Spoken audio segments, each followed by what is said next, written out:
जरा सोचिए, आप अभी जो मोबाइल फोन अपने हाथ में पकड़े हुए हैं, वही फोन अगली 1 घंटे के साथ आपको एक खूनी, पागल और इंसानियत खो चुके हैवान में बदल दें। जरा सोचिए कि एक ही पल में दुनिया के लाखों लोग अपना फोन उठाते हैं और कुछ ही सेकंड बाद वो अपने ही परिवार, अपने ही दोस्तों पर हमला करने लगते हैं। यही है स्टीवन किंग की सबसे डरावनी कहानियों में से एक, जिसका नाम है सेल। चलिए आज इस रोंगटे खड़े कर देने वाली कहानी को शुरू से समझते हैं। कहानी का हीरो है क्ले रिडेल, जो एक टैलेंटेड आर्टिस्ट है और 1 साल पहले उसने अपना घर, अपनी पत्नी शेरॉन और अपने छोटे बेटे जॉनी को सिर्फ इस उम्मीद में छोड़ दिया था कि वो अपनी ग्राफिक नॉवेल को पब्लिश करवा सके। अब आखिरकार उसकी किस्मत बदलती है। उसे अपनी नॉवेल के लिए एक बहुत बड़ी डील मिल जाती है और वो खुशी खुशी बोस्टन एयरपोर्ट पर खड़ा होता है, अपनी एक्स वाइफ शेरॉन से पेफोन पर बात करते हुए। ठीक उसी वक्त एक ऐसी घटना होती है जो पूरी दुनिया को बदल देती है। अचानक एयरपोर्ट में मौजूद हर इंसान जो अपने मोबाइल फोन पर बात कर रहा होता है या फोन का इस्तेमाल कर रहा होता है, अचानक पागलों की तरह बर्ताव करने लगता है। उनकी आंखों में एक अजीब सा खालीपन आ जाता है और वो बिना किसी वजह के अपने आसपास खड़े लोगों पर हमला करना शुरू कर देते हैं। ये कोई आम दंगा नहीं है, बल्कि एक रहस्यमयी सिग्नल है जिसे आगे चलकर लोग द पल्स कहना शुरू करते हैं। और जिन लोगों के दिमाग पर यह सिग्नल असर कर जाता है, उन्हें फोनर्स कहा जाता है। एयरपोर्ट के अंदर चीख पुकार मच जाती है। लोग एक दूसरे को काटते हैं, खींचते हैं, शीशे तोड़ देते हैं और कुछ ही मिनटों में पूरा एयरपोर्ट एक खूनी मैदान में बदल जाता है। क्ले की किस्मत अच्छी होती है क्योंकि उसका अपना मोबाइल फोन उस वक्त डिस्चार्ज होकर बंद पड़ा था, इसलिए वो इस खतरनाक सिग्नल से बच जाता है। मगर उसे एक बहुत बड़ी चिंता सताने लगती है क्योंकि वो उस वक्त शेरॉन से उसके मोबाइल पर ही बात कर रहा था, यानी कहीं उसकी एक्स वाइफ भी इस हैवानियत का शिकार तो नहीं हो गई। चारों तरफ अफरा तफरी और खून खराबा देखकर क्ले जान बचाने के लिए बोस्टन के सबवे सिस्टम में घुस जाता है। वहां उसकी मुलाकात होती है टॉम मैककोर्ट से, जो एक ट्रेन कंडक्टर है। दोनों मिलकर एक दूसरे का साथ देने का फैसला करते हैं। सबवे टनल से निकलते वक्त उनके साथ चल रहा एक और साथी एक फोनर के हमले में मारा जाता है, मगर क्ले और टॉम किसी तरह बचकर सड़क पर पहुंच जाते हैं। क्ले टॉम को अपने अपार्टमेंट ले जाता है। उस रात उनके साथ एक और इंसान जुड़ जाती है, एलिस मैक्सवेल नाम की एक किशोरी, जिसने अपनी मां के फोनर बन जाने पर खुद को बचाने के लिए उसे मार दिया था। अब तीनों मिलकर एक ही मंजिल की तरफ बढ़ने का फैसला करते हैं। उन्हें बोस्टन शहर से निकलकर उत्तर की तरफ न्यू हैम्पशायर जाना है ताकि क्ले अपनी पत्नी शेरॉन और बेटे जॉनी तक पहुंच सके। रास्ते में वो एक घर से कुछ हथियार जुटाते हैं, लेकिन फोनर्स का एक बड़ा झुंड उनका पीछा करने लगता है और वो भागते भागते एक नदी के किनारे पहुंच जाते हैं। वहां छुपकर वो एक हैरान करने वाला नजारा देखते हैं।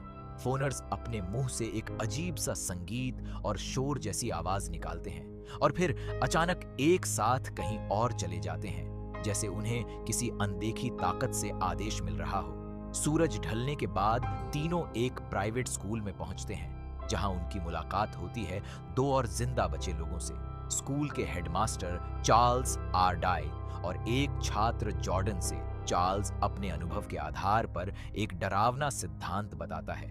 उसका मानना है कि सारे फोनर्स आपस में किसी अनोखे तरीके से टेलीपैथिक यानी मन से जुड़े हुए हैं, जैसे उनका एक साझा दिमाग बन गया हो। वो उन्हें स्कूल के खेल के मैदान में ले जाता है, जहां हजारों फोनर्स एक साथ निढाल पड़े होते हैं और उनके मुंह से धीमी आवाज में अजीब सा संगीत निकल रहा होता है। यह नजारा देखकर सभी की रूह कांप जाती है, क्योंकि इतनी बड़ी तादाद में इंसानों को इस हालत में देखना किसी डरावने सपने जैसा लगता है।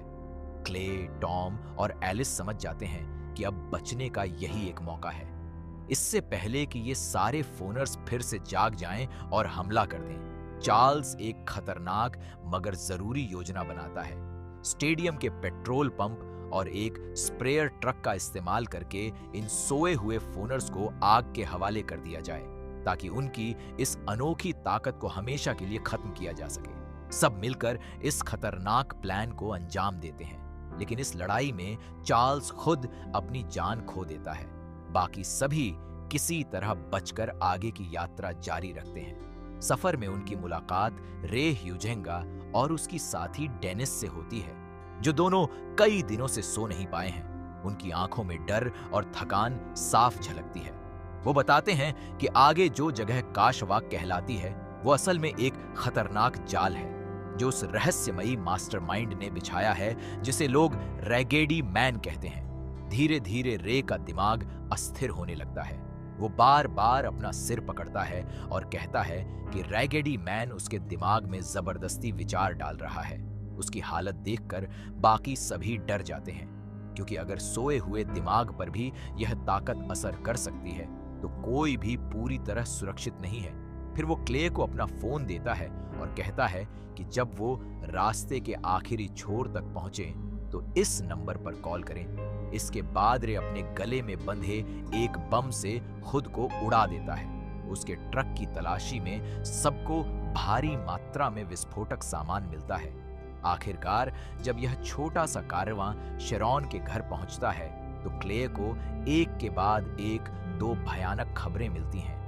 पहली यह कि उसका बेटा जॉनी पहले ही काशवाक की तरफ निकल चुका है, और दूसरी यह कि उसकी पत्नी शेरॉन भी फोनर बन चुकी है। यह सुनकर क्ले के पैरों तले जमीन खिसक जाती है, क्योंकि जिस परिवार को बचाने के लिए वो इतना लंबा और खतरनाक सफर तय करके आया था, वो परिवार पहले ही उससे छिन चुका था।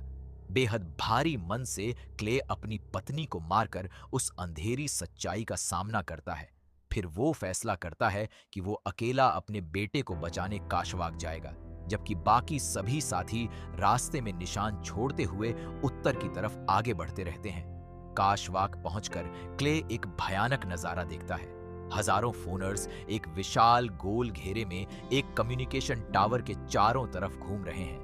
उनके कदमों की आवाज और उनके मुंह से निकलती अजीब गुनगुनाहट मिलकर एक डरावना सा माहौल बना देती है, और उस घेरे के बीचों बीच खड़ा होता है खुद रैगेडी मैन, जो इन सब का असली मास्टरमाइंड है।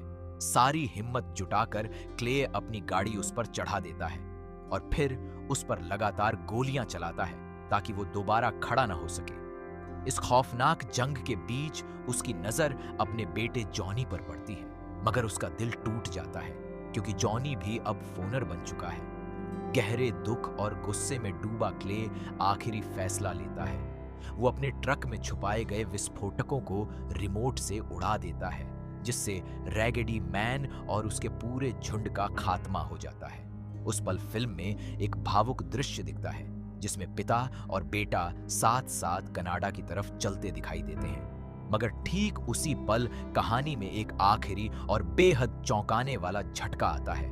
असल में वो धमाका कभी हुआ ही नहीं था, और वो साथ चलने वाला नजारा भी सिर्फ एक भ्रम था, क्योंकि क्ले खुद भी अब उस अनदेखी ताकत का शिकार बनकर एक फोनर बन चुका होता है। यह अंत इतना अचानक और इतना उलझा हुआ है कि देखने वाले को यह तय करना मुश्किल हो जाता है कि असल में क्या सच था और क्या सिर्फ एक मरते हुए दिमाग का आखिरी भ्रम। क्या क्ले ने सच में अपने बेटे को बचाया, या फिर वो भी हमेशा के लिए उस अनदेखी ताकत का हिस्सा बन गया? ये सवाल फिल्म खत्म होने के बाद भी दर्शकों के दिमाग में घूमता रहता है। इसीलिए इस फिल्म को आज भी स्टीवन किंग की सबसे रहस्यमयी और बहस का विषय बनी रहने वाली कहानियों में गिना जाता है। अगर आपको यह कहानी पसंद आई हो तो इस वीडियो को लाइक जरूर करें और हमारे चैनल को सब्सक्राइब कर लें, ताकि आपको ऐसी ही दिलचस्प और रोमांचक फिल्मों की कहानियां मिलती रहें।